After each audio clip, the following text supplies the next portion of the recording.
আসসালামু আলাইকুম everyone, another blog. সকাল সকালে চলে আসছি তো আপনাদের সাথে এটা শেয়ার করার জন্য খুব এক্সাইটেড। তো চলেন, অনেক গরম আর আমি এখান থেকে আইসক্রিম খাচ্ছি বসে বসে, দেখতে থাকেন। কারণ আইসক্রিমটা খাচ্ছি, গরম, প্রচণ্ড গরম। আর আমি এদিক দিয়ে কোর্টে যাব, আর এদিক দিয়ে চিন্তা করতেছি, খুব সকালবেলা উঠছি, তাহলে কিছু গহনা ছিলেন, যেতে আমরা প্রত্যেক দিন অনেক কাজ নিয়ে ব্যস্ত থাকি। তো গহনাগুলো আমি ধুয়ে নিতেছি, দেখেন হুল পাউডার আর লেবু দিয়ে চুলা জাল করে নিছি। আর এদিক দিয়ে দেখেন ধোয়ার পরে কেমন হয়েছে, খুব একদম নতুনের মতো। তো আপনারা এইভাবে পরিষ্কার করে নেবেন বাসায়, কারণ আমি এভাবেই পরিষ্কার করে নিই।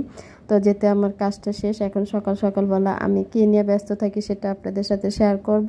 তো এদিক দিয়ে চলে আসছি, আজকে ঢাকা সিএম কোর্টে চলে আসছি। তো দেখেন যে লাল জামা পরা, এটা ছিলেন আসামি, তিনজন ঘাট দিয়ে নিয়ে আসছেন। আর এদিক দিয়ে ছেলেদেরকে নিচ্ছে, যে দেখেন আসামি। তো আপনাদেরকে এটা দেখানো একটু ট্রাই করলাম, কারণ আপনারা আমার ফ্যান ফলোয়ার, কারণ আপনাদেরকে আমি অনেকটাই ভালোবাসি, আপনারাও আমাকে অনেক ভালোবাসেন। আর এদিকে পয়লা বৈশাখের অনুষ্ঠান ছিল, সেটাও আপনাদের সাথে শেয়ার করতেছিলাম। ফুট করে কোর্টে চলে আসার পরে দেখতেছি এইভাবে অনুষ্ঠান।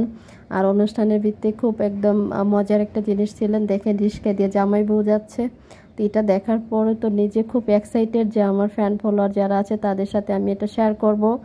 আর আমি খুব সুন্দর করে আপনাদের সাথে দেখানোর জন্য ভিডিওটা শ্যুট করে নেই। এটা পয়লা বৈশাখের ভিডিও ছিলেন, তো আপনাদের সাথে শেয়ার করলাম। যদি আপনাদের ভালো লাগে তো আমাকে একটু কমেন্ট করবেন, ভালো রেসপন্স করবেন, কারণ আপনাদের রেসপন্স দেখে ইচ্ছা জাগে ভিডিও করার জন্য। আর এদিক দিয়ে আমি বাসায় চলে আসছি, আয়শা দেখি ছোটো ভাই কিছু নিয়ে আসছে, কারণ ছোটো ভাইকে ঘরে তালা মারা রাইখা চলে গেছি, কারণ বাসায় কেউ ছিলেন না, আমরা সবাই কোর্টে চলে গেছি, কারণ ছোটো ভাই ঘুমেছিলেন। তো আর আমরা আসার পরও বাজারে গেছে, বাজার থেকে যা যা লাগে বলছি সেগুলো আনছে। তো সেটা আপনাদের সাথে একটু দেখানোর ট্রাই করলাম। এই যে দেখেন, বেশি কিছু আনে নাই, কয়েকটা ক্রিম নিয়ে আসছে, আর এখানে নুডলস, আর নুডলসটা নিয়ে আসছে, আর টমেটো সস নিয়ে আসছে, আর এদিক দিয়ে পান সুপারি, ডিম, এইসব। তো আপনাদের সাথে একটু দেখা করার কারণটা হয়েছে, কারণ আপনাদেরকে আমি অনেক ভালোবাসি, এটা তো আপনারা জানেন। কারণ আপনাদের সাথে এই বিষয়গুলো শেয়ার করতে পারলে আমার খুব ভালো লাগে। যে মার পান, আর এদিক দিয়ে কথা বলতেছিলাম। তো জানি না আপনাদের কাছে কেমন লাগবে, কারণ সারাদিন খুব ব্যস্ত ছিলাম, কোর্টে ছিলাম।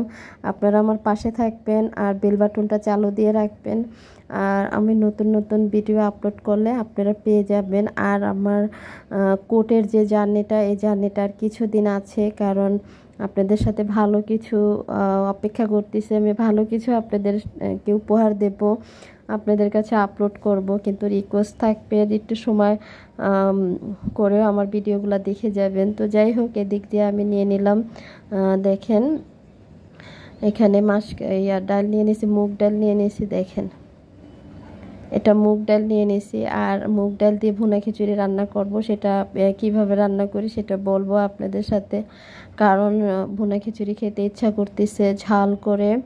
আর আমি চিন্তা করতেছি ভর্তা দিয়ে ভুনা খিচুড়ি খাবো। জানি না ভর্তা দিয়ে কার ভুনা খিচুড়ি পছন্দ, আমি জানি না, কিন্তু আমার কাছে খুবই ভালো লাগে। এই যে, তো আমি মুগ ডালটা দিয়ে নিচ্ছি, দেখেন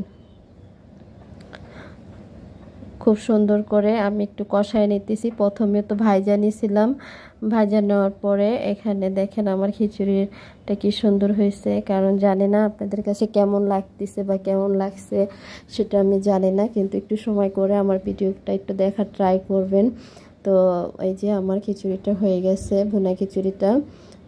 তো এখন আমি খাবো, কারণ অনেকটা ক্ষুধা লাগছে। দেখেন একদম ঝরঝরা পোলার চাল দিয়ে আমি রান্না করছি, আপনারা ভাতের চাল দিয়েও রান্না করতে পারবেন।